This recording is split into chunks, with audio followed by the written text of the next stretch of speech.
Wake me up with a bright smile on.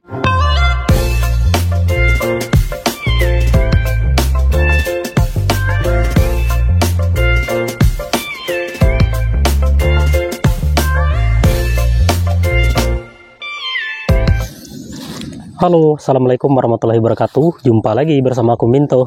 Nah teman-teman, sekarang aku mengajak kalian untuk melihat proses arit buah padi dari sisa-sisa sawah yang padinya itu masaknya terakhir ya teman-teman. Oke, kita lihat prosesnya itu seperti apa. Ini untuk kondisi sawahnya ini udah selesai diarit. Yang video sebelum-sebelumnya ya teman-teman. Nah ini kan sawahnya tuh udah selesai, dan sekarang ini proses pengaritan sisa-sisa yang masaknya itu di penghujung atau enggak barengan sama yang pertama ya teman-teman.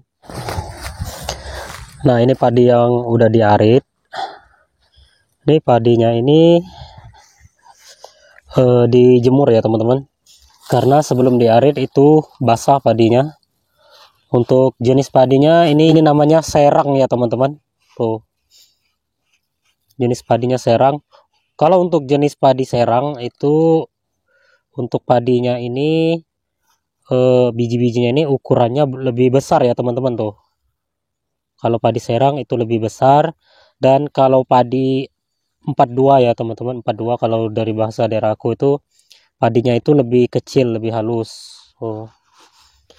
Ini padi-padinya udah kering, terus dimasukin ke karung seperti ini ya teman-teman. Ini udah kering. Oke, sekarang kita lihat proses pengaritannya ya teman-teman. Proses pengaritan sisa-sisa padi yang masaknya itu terakhir ya teman-teman. Itu yang belum masaknya itu sekitar segini nih, tinggal nih satu petak dari ujung sana sampai ke ujung sini ya teman-teman. Itu yang belum masak. Tuh, dari ujung sana ini udah selesai semua. Jadi yang belum masaknya itu tinggal segini ya teman-teman nih. Nih. Ini kenapa nggak matangnya padinya itu masaknya itu nggak serentak? Biasanya untuk yang sepetak ini itu ditanam terakhir ya teman-teman, atau akhir. Untuk jenis padinya udah aku jelasin tadi, ini jenis padi serang. Jenis padi serang ini lebih tinggi ya teman-teman, untuk batang-batangnya itu lebih tinggi. Terus untuk kondisi buahnya juga itu lebih besar-besar tuh. Lebih besar-besar, nggak kecil-kecil ya teman-teman. Ini kalau padi serang itu biasanya untuk kondisi nasinya atau berasnya itu kalau dimasak, berasnya itu nasinya itu lebih pulen ya teman-teman. Ini tinggal sedikit. Oke, kita mau lihat lebih dekat untuk proses pengaritannya. Untuk pengaritan buah sendiri ini seperti ini. Ini kita masih menggunakan cara manual ya teman-teman, menggunakan arit. Tuh.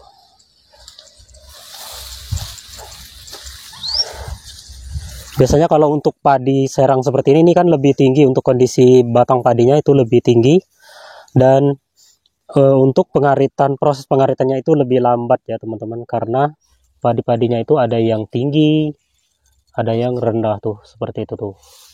Jadi kita harus lebih jeli lagi ya teman-teman, agar buah padinya itu terarit semua dan nggak ada yang tertinggal satupun. Kendala hama yang paling sulit untuk dihadapi masyarakat itu adalah salah satunya itu hama kepi ya teman-teman. Hama kepi ini itu sangat merusak sekali untuk bakal bunga atau bakal buah padi. Dia itu kalau udah diserang sepi, rata-rata buahnya itu seperti ini ya teman-teman tuh. Seperti ini. Ini nggak ada padinya itu masak terus, tapi setelah masak itu padinya nggak ada isi sama sekali itu. Kempes. Itu hama kepi adalah hama yang paling merusak padi ya teman-teman. Merusak padi. Selain hama kepi itu juga ada hama seperti untuk burung ya teman-teman. Kalau burung itu masih bisa untuk dicegah ya teman-teman, atau dikasih kayak alat untuk mengusir burung-burungnya itu. Tapi kalau untuk hama kepi itu rata-rata ya teman-teman, rata-rata rada sulit untuk dibasmi ya teman-teman. Mungkin para petani itu masih belum mengetahui ya teman-teman cara yang efektif untuk mengusir hama kepi atau membasmi hama kepi ini ya teman-teman. Tuh, ini contoh hama kepi ya teman-teman. Hama kepi ini untuk kondisinya itu kayak kebakar gitu, seperti ini ya teman-teman. Nih, ini yang udah keserang kepi. Tuh, kepi itu menyerang bakal-bakal buah seperti ini. Dan nantinya setelah matang ini akan kempes ya teman-teman. Tuh, ini kayak kebakar tuh. Kayak kebakar seperti ini. Ini kepinya itu menyerang dengan cara kayak dikencing atau bahasa di kampung aku ya teman-teman, dikencingin kepi itu. Kencing kepi ini kayak apa ya teman-teman, ya kayak ngebakar gitu, ngebakar kondisi buah padi seperti ini nih. Ini rusak banget tuh. Ada beberapa sebagian petani itu cara mereka mengusir kepi atau membasmi hama kepi ini dengan cara yang menggunakan kayak obat-obatan keras itu ya teman-teman, meracik sendiri seperti dengan autan ataupun dengan apa itu namanya untuk obat kayak racun di air gitu ya teman-teman. Nah, biasanya masyarakat yang menggunakan teknik seperti itu, padinya itu nggak berhasil ya teman-teman, padinya itu nggak berhasil, hama kepinya itu memang benar-benar keusir, tapi dia untuk obat seperti itu tuh berdampak atau berefek ke buah padinya ya teman-teman. Buah padinya itu dia matengnya itu padinya nggak akan berisi ya teman-teman, sama seperti kencingin kepi ya teman-teman, seperti itu. Karena obatnya itu mungkin terkena buah padinya atau terkena batang atau daun padinya, jadi dia berdampak ke bakal buah padinya gitu, bakal buah padi atau sari bakal buah sari padi ya, seperti itu ya teman-teman. Nih, ini contohnya nih, ini contohnya seperti ini nih. Ini nggak ada isi sama sekali ya teman-teman, nggak bisa diambil. Tapi juga ada juga buahnya yang bisa diambil tuh, seperti ini nih. Yang seperti ini berisi ya teman-teman, masih bisa diambil yang seperti itu. Nah, sekarang aku mau ngajak kalian untuk melihat kondisi padi yang termasuk gagal panen ya teman-teman. Ini termasuk padi yang gagal panen, itu diserang hama seperti ini nih. Ini parah banget tuh. Tuh yang ada di belakang aku ini diserang hama kepi, itu banyak banget tuh. Seperti ini nih. Tuh, kayak kebakar seperti ini ya teman-teman, hitam-hitam. Tuh, ini banyak banget.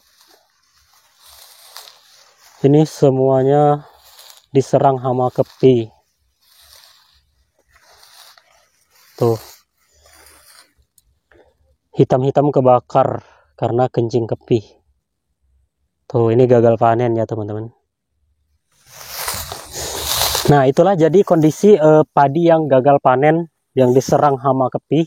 Itu banyak banget ya teman-teman, dan sangat merugikan sekali bagi para petani.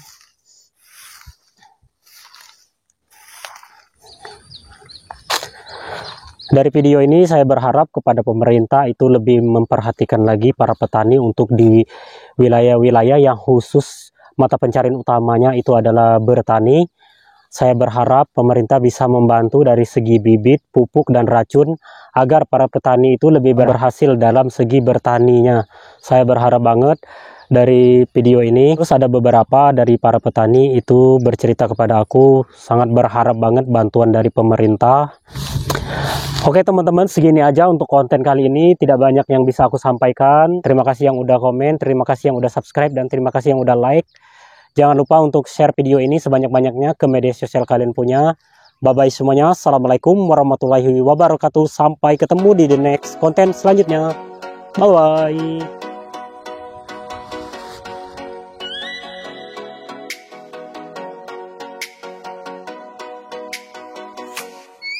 Oh, let me up with a bright smile on.